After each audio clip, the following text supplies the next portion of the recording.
Najstarším dopravným zariadením Vysokých Tatier je elektrická železnica, ktorá je v prevádzke od roku 1908. Za ten čas jej vozňový park niekoľkokrát inovovali. Ďalším vysokohorským zariadením je vysutá lanovka z Tatranskej Lomnice na Lomnický štít.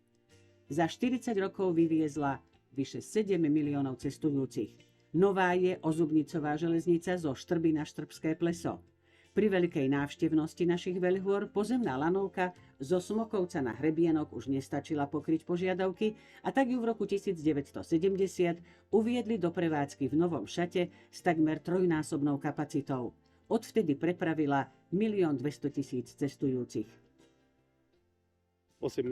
februára bolo práve 10 rokov, čo bola uvedená do prevádzky Ozubnicová železnica zo Štrby na Štrbské pleso, ktorá plne uspokojuje požiadavky cestujúcej verejnosti pod vedením súdruha Petrulu, ktorý vedie kolektív pri súťaži BSP, ktorý dosiahol strieborný odznak.